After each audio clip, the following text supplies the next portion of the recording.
कांग्रेस के वरिष्ठ नेता मानक अग्रवाल ने अपने निष्कासन पर साधना न्यूज से खास बातचीत की है, जिसमें उन्होंने कहा कि वे एआईसी के सदस्य हैं, उन्हें इस तरह से निष्कासित नहीं किया जा सकता। साथ ही उन्होंने पूर्व केंद्रीय मंत्री सुरेश पचौरी पर भी गंभीर आरोप लगाए। उन्होंने कहा कि मैं कांग्रेस में था और रहूंगा। हमारे संवाददाता अमीन बेग ने मानक अग्रवाल से ये खास बातचीत की, जिसमें उन्होंने तमाम सवालों के जवाब दिए जो कि निष्कासन के बाद उठ रहे थे। कांग्रेस के वरिष्ठ नेता मानक अग्रवाल को निष्कासित किया गया है। आरोप लगाया गया है कि कमलनाथ के खिलाफ बयानबाजी की। दरअसल गोडसे समर्थक को कांग्रेस में लाया गया, उसके बाद से ही मानक अग्रवाल ने कहा कि ये गलत है और कमलनाथ के फैसले ठीक नहीं है, पार्टी के हित में नहीं है। हमारे साथ खुद मानक अग्रवाल जी मौजूद है। सर, वैसे तो हमेशा से हम आपको जानते हैं, बेबाकी से अपनी बात रखते हैं, लेकिन आपने एक बात रखी और आपको पार्टी से निष्कासित कर दिया। देखिए, एक हम गांधीवादी विचारधारा को लेकर कांग्रेस पार्टी के अंदर चलते हैं और कांग्रेस पार्टी की भी अपनी विचारधारा है, गांधीवादी विचारधारा। ऐसे समय में गोडसे के अनुयायी, उनको हार पहनाने वाले, उनकी आरती उतारने वाले को जब कांग्रेस में प्रवेश दिया गया तो सभी कांग्रेसजनों को बड़ा दुख हुआ कि ऐसे कैसे प्रवेश दे दिया गया। कई वरिष्ठ लोगों ने ये आवाज़ भी उठाई कि उनको नहीं देना चाहिए। इसके बाद भी कमलनाथ ने उनको कांग्रेस पार्टी में ही रखा और बाहर नहीं किया, बल्कि उल्टा हुआ ये कि जब जिन लोगों ने आवाज़ उठाई थी तो कल मेरे को 6 साल के लिए पीसीसी ने निकाल दिया कांग्रेस पार्टी से, जबकि पीसीसी ने में जिन लोगों ने निकाला उनको कॉन्स्टिट्यूशन का अनुभव नहीं है, वो देखते ही नहीं कॉन्स्टिट्यूशन क्या है। एआईसीसी का जो इलेक्टेड मेंबर होता है उसके खिलाफ कार्रवाई करने का अधिकार कांग्रेस अध्यक्ष और कांग्रेस की अनुशासन समिति जो दिल्ली की है उसको होता है, इन लोगों को नहीं है। मैंने भारत सिंह को फ़ोन किया जो उसके अध्यक्ष हैं कि भाई आपने कैसे ये निर्णय ले लिया। बोले मुझे नहीं मालूम, शेखर ने मुझे कहा तो इसलिए कर दिया। तो मैंने बोला कि आपने कॉन्स्टिट्यूशन नहीं पढ़ा क्या? बोले मुझे नहीं मालूम, मैं पूछता हूँ। अब ये तो हालत है पीसीसी की, कॉन्स्टिट्यूशन मालूम नहीं है और निर्णय ले लेते हैं तो 4 लाइन की चिट्ठी भेज देते हैं।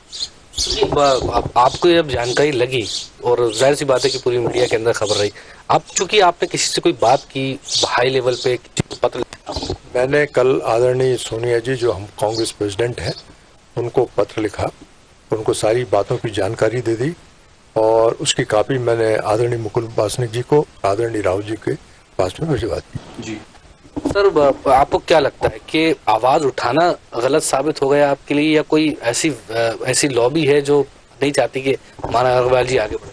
देखिए, मुझे लगता है कि गोडसे के खिलाफ आवाज उठाने में यदि मेरा जितना चाहे उतना नुकसान हो जाए, मैं उस मामले में पीछे नहीं हटने वाला। सर, चूंकि हम देखते हैं कि जब भी कांग्रेस का कोई व्यक्ति खुलकर बोलता है तो बार बार ये कहा जाता है लोगों की तरफ से, पार्टी की, कांग्रेस की तरफ से, कि ये बीजेपी में जा सकते हैं।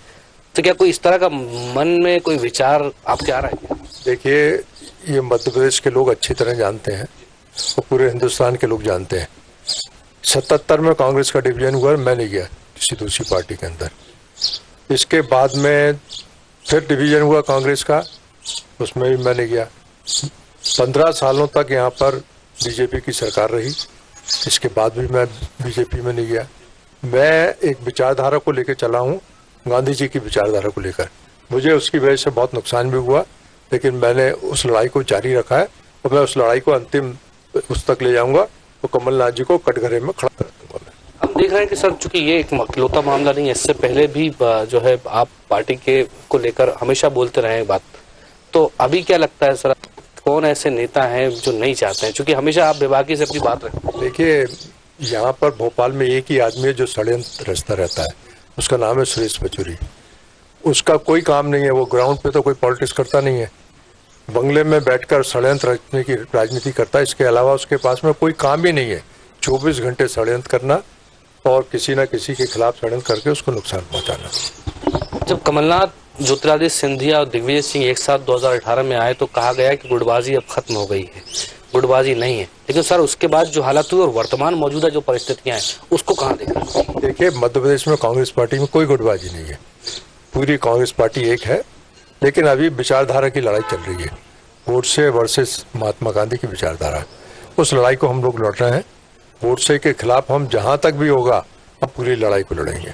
या आपके जो निष्कासन है उसको कहीं चैलेंज आप करेंगे, क्या करेंगे? कुछ ऐसा कुछ चैलेंज करने की जरूरत ही नहीं है। इसके मेरे निष्कासन का फैसला कांग्रेस प्रेसिडेंट आदरणीय सोनिया जी और कांग्रेस की एआईसीसी के अनुशासन समिति ही ले सकती है, इनको कोई अधिकार नहीं है। बहुत शुक्रिया सर, उनसे बात करने के लिए। तो ये थे मानक अग्रवाल, जिनका साफ तौर पर कहना था कांग्रेस का था, कांग्रेस का हूं और कांग्रेस का ही रहूंगा, कहीं दूसरी जगह जाने की मुझे आवश्यकता नहीं है। और जहां तक सवाल निष्कासन का है तो नियमों का हवाला देते हुए उन्होंने कहा कि पार्टी से मुझे निष्कासित नहीं किया जा सकता है। कैमरा पर्सन शाहिद खान के साथ अमीन बेग, साधना न्यूज, भोपाल। फिलहाल खबरों में इतना ही, मुझे दीजिए इजाजत। देश दुनिया की बाकी खबरों के लिए आप देखते रहिए साधना न्यूज। नमस्कार।